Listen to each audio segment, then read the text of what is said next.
Good, hello, welcome to Creative Journal, my personal creative journal, where this time I'm drawing a bit of a tribute for a friend who is celebrating 2 years since her short film Anxiety Tales was released. It's a very cute little cartoon. There's a link in the description if you wanted to check it out. It's probably one of the best literal personifications of anxiety that I've ever seen. But anyway, we're having a bit of a talk about animated projects and you know, kind of just mustering the energy or coming up with ideas on what to do, because it's easy to become ambitious with larger projects, feeling like you need to plot out a whole story or commit to a certain amount of work in order to make something.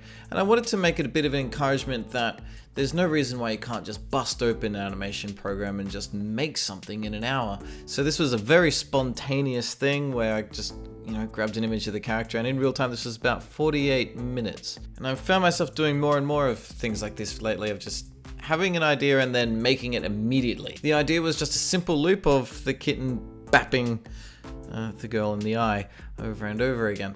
So rough sketch of 2 different colors. As you can see, when it comes to inking, I'm creating new layers for each piece that I believe will be moving, or at least needs to be independent of each other.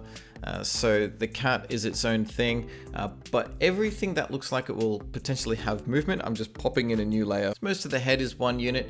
Each of these main pieces of hair, I'd like to give them a bit of swing, so they're all created on one layer each to their own. The body is all one piece, and then go through each of those pieces again with the gap closer tool, and closing it all off so it can be paint bucketed but have an invisible gap between the hair and the rest of the head. There's also a fresh layer for each of the eyes and the mouth, just in case I decide to give them a bit of movement. And the cat's arm that will be doing the booping has its own layer as well. Bit of file maintenance real quick, going through each of the layers, renaming them after the piece that they are. This saves a lot of time in the long run when it comes to putting together a network and animating the parts using motion twins. I don't have to test or check what anything is. The same thing will be happening with color.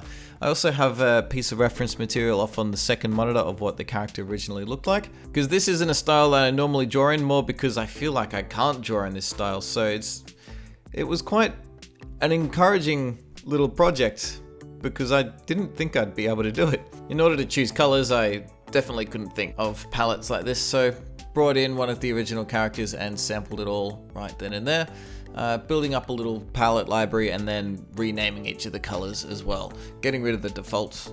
They're not needed. So even on a real small project that takes less than an hour, I still find file maintenance to be pretty important to keeping the workflow smooth and not becoming cluttered or frustrating. Even though, as you can see, I inked up all these layers on frame 13, at least they're all kind of stacked up, I suppose. I'm doing the white paint bucket trick, so I made the white swatch just a tint of light blue so I can see where I'm paint bucketing nice and easily. And also have the paintbrush with the paint behind mode on in the background, so I can easily fill in any gaps that the paint bucket fails to do. With the stroke tool, I drew some invisible lines across the edges of the paws so I could drop in a white edge and pink inside the ears to help replicate the look of the cat from the original cartoon as close as possible. Because each of the hairs was closed off with the gap closer tool, paint bucketing them was no problem at all. The light table came in quite handy, and as each layer was selected, working down the chain, I could just see whatever was currently selected.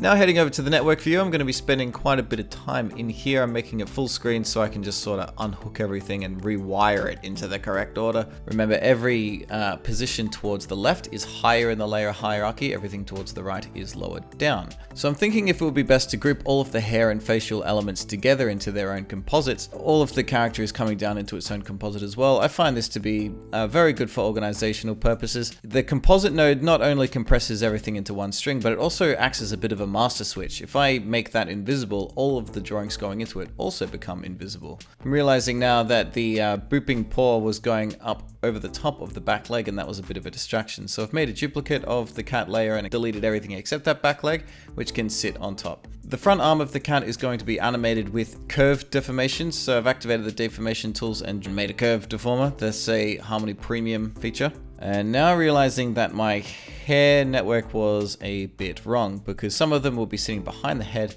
some sitting in front. So the head's getting into a much more of a sensible order now, all of it lopped into one peg with its pivot point located down near the neck, so the whole head can turn together, and the cat is lopped into the same peg with it, obviously because it's sitting on the head. All of that, however, is daisy-chained off of the body, so when the body is tilted, the head and everything else will go with it.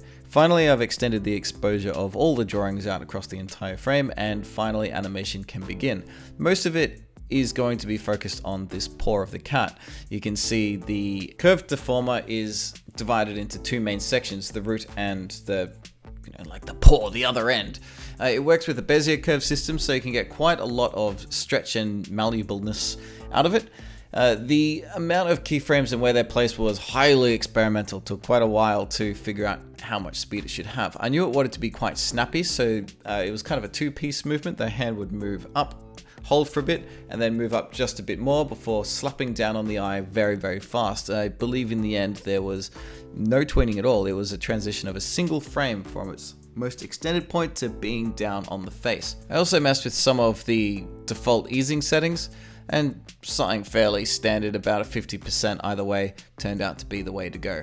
The animation that needs to happen on the eye is simply a blink when the paw comes down, just like that.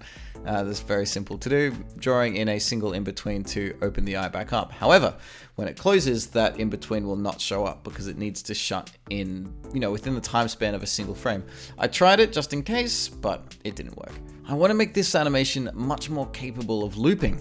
So it turns out the best way to do that was to kind of start it halfway. So I've chopped the beginning movement off and chucked it down on the end, pulled everything to the left. So the paw is getting ready to slap down and not having the initial raise off the eye until later.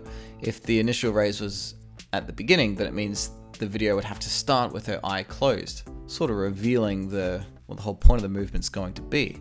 Now adding the secondary motion that sort of sells the slap by having a head and body tilt. A fun thing that I like to do is by selecting the head peg and the body layer at the same time before using the rotation tool, both layers will get rotated the same. Their movements sort of multiplied by one another. It feels a little bit more rigged and easier to sort of puppeteer like that. Moving down, it's a single piece movement. Before moving back up, it's got a bit of a bounce. Tilts down slightly before springing back up. Fiddling with the keyframes a lot until it just feels right. It felt wrong for a very long time, and I think it ended up having a kind of a double swing before finally settling back into its original position.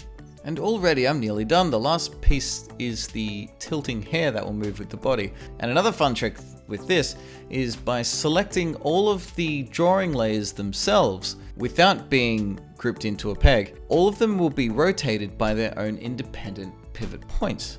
As you can see here, notice that they all sort of tilt from side to side all together. So the first roll was to kind of just keep them down, but then at the lowest most point, have them tilt further to the right and then, swing back and forth. I'm sort of just explaining what you're seeing. To my surprise, on the secondary motion, it didn't really need a whole lot of, swing back and forth. It kind of just felt a bit too flicky. It came to rest almost immediately after the rest of the body finished. And that's it, my very spontaneous tribute to Anxiety Tales. So big thank you and shout out to Tess Monty for letting me use her character and letting me make an onion skin video out of this.